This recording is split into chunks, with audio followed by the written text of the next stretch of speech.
If you're like most homeowners, you're probably sitting on way more equity than you realize. It's just there, locked up in your house, quietly growing, doing absolutely nothing. And at some point, you start asking yourself a dangerous question. Should I actually use this money? That question alone scares people. Because for most of us, we grew up being told the same thing over and over again. Pay off your house. Don't touch it. Debt is bad.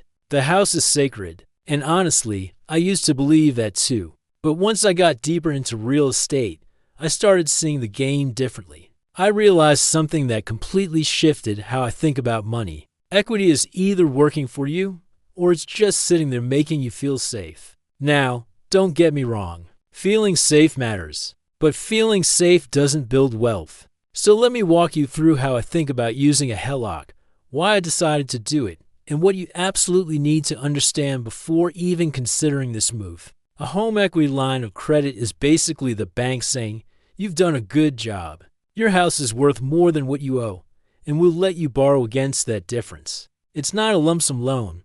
It's more like a credit card backed by your house. If you don't use it, you don't pay for it. If you do use it, then yeah, interest kicks in. That part right there is what makes people nervous, and honestly, it should, because this tool can either accelerate your wealth or completely wreck you if you're careless. When I first opened a HELOC, I didn't even touch it right away. That was intentional. I wanted access, not temptation. I like knowing that if the right deal popped up, I wouldn't be scrambling, selling investments, or missing an opportunity because I didn't have liquidity. The line was just sitting there, waiting. And that flexibility is powerful. Here's where the mindset shift happened for me. I stopped looking at my house as just a place to live, and I started looking at it like a financial asset that could help me buy more assets. Not toys, not vacations, not upgrades. Assets that put money back in my pocket every single month. Because the truth is, pulling equity to buy something that goes down in value is a terrible move.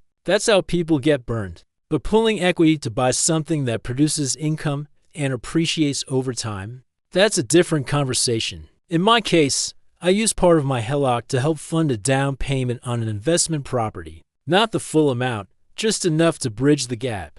I already had some money set aside, but the HELOC gave me the ability to move quickly and confidently. Now here's the part most people get stuck on, the fear. What if my payment goes up?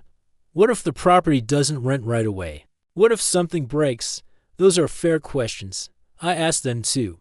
Yes, when you pull from a HELOC, you add a payment. There's no avoiding that. But when you buy a good investment property, that property also adds cash flow. And when those two things are close, or better yet, when the property covers the HELOC payments, you've effectively used your equity to create another income-producing asset without killing your lifestyle. That's exactly what happened for me. The rental income coming in was enough to handle the HELOC payment. So on paper, I wasn't really losing anything. But behind the scenes, I had just added another property to my portfolio. Another tenant paying down debt. Another asset appreciating over time. That's the part people miss. The equity in my first home helped buy the second home. I didn't. The house did. And once you see that once, it changes everything. But let me be very clear about something, because this is important. A HELOC is not for everyone. If you struggle with credit cards, if you treat borrowed money like free money, if you're tempted to upgrade your lifestyle every time cash becomes available, this is not your move. Period. This strategy only works if you have discipline. You have to see that line of credit as investment capital and nothing else. No exceptions. Another thing people don't talk about enough is interest rates. HELOCs are usually variable. That means the rate can change. I've felt that sting. Rates went up, and suddenly the money wasn't as cheap as it used to be. That doesn't automatically make the deal bad, but it does mean you have to run the numbers conservatively and leave room for change. This isn't about gambling. It's about understanding spreads. If I can borrow money at one rate and invest it at a significantly higher rate, that difference is where wealth is created. But that only works when you know what you're doing and you're investing in something you understand. Real estate has always been that vehicle for me, not because it's flashy, but because it's predictable when done right. People need a place to live. Rent comes in every month.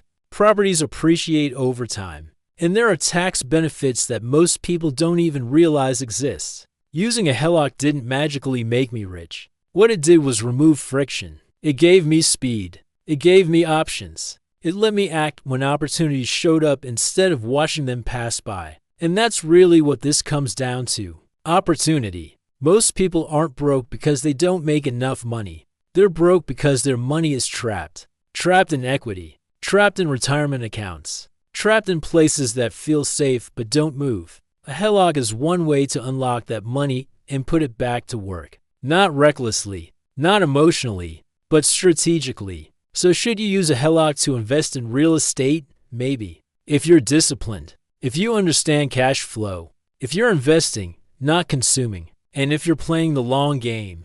But if you're just looking for an excuse to spend money you didn't have yesterday, this will hurt you more than it helps you. At the end of the day, this is just a tool. A hammer can build a house or smash your thumb. The difference is the person holding it. If you want to grow your portfolio faster, if you want your assets to start buying other assets, and if you're willing to delay gratification in exchange for long-term freedom, then yeah, this can be a powerful move. Just make sure you respect it.